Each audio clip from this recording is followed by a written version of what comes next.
So this is the second part of video related to additional question bank of measures of central tendency and dispersion.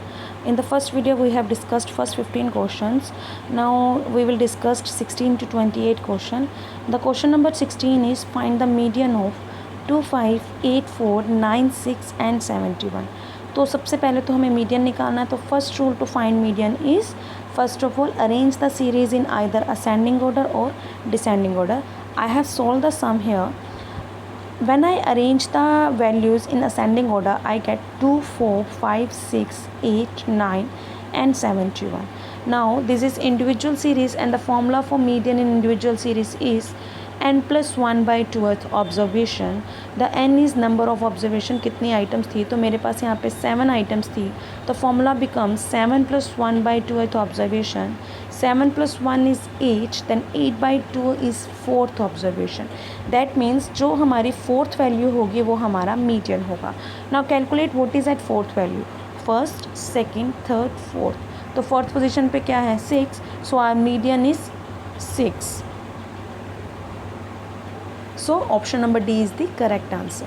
The value which occurs with the maximum frequency is called.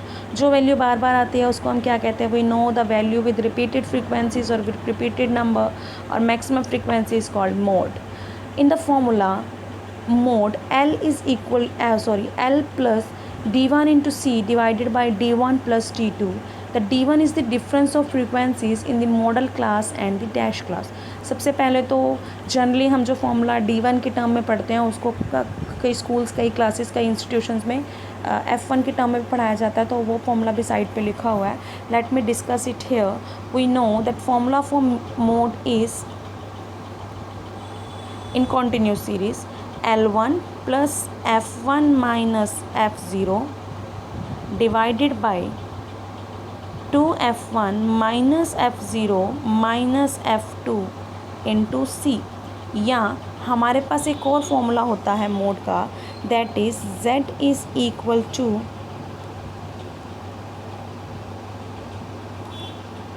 L1 या L plus D1 divided by D1 minus D2 into C.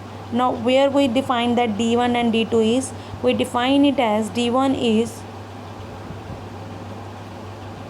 F1 minus F0 and D2 is F1 minus F2, where F1 is the frequency of modal class, it is F2.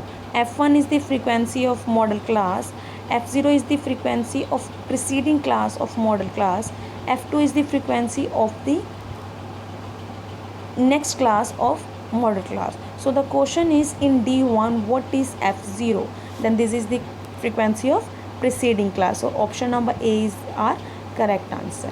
And वो पूछ रहा D2 में क्या हो जाएगा, तो हमने अभी कहा this will be next or succeeding class. So option number B will be the correct answer. In the formula for median for group frequency distribution n is, अब हम सबको पता है कि इंडिविजुअल सीरीज़ में जो आपका n होता है, जब फॉर्मूले में बनाने सिखाए थे मैंने, तो वहाँ पे मैंने बताया था कि जब हम फॉर्मूला बनाते हैं तो your n is nothing but is summation of f. Summation of f, f means what, f means कितनी नंबर ऑफ आइटम्स आ रही हैं, कितनी वैल्यूज़ आ रही है, तो टोटल नंबर f ही बताता है. तो n is nothing but your total frequency summation f. When all observation occur with equal frequency then dash does not exist.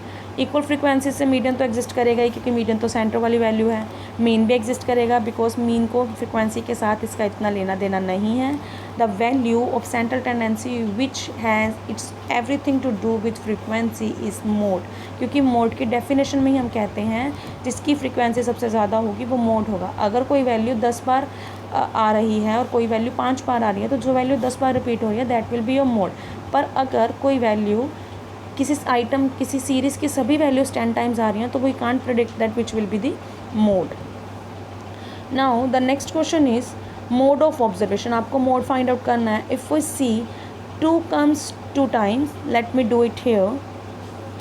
2 comes 2 times and then 3 comes 1 time, then 4 comes 1 2 3 4 5 times, then 5 comes 2 times, 8 comes 1 time.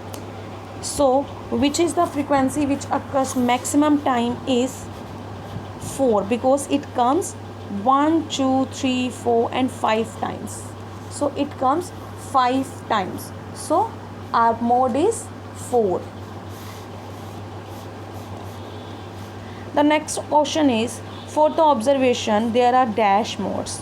Now if we look at this sum, 5 is coming 2 times, 3 is coming 2 times, 6 is coming 1 time, 10 is coming 1 time, 7 is coming 1 time, 2 is coming 1 time.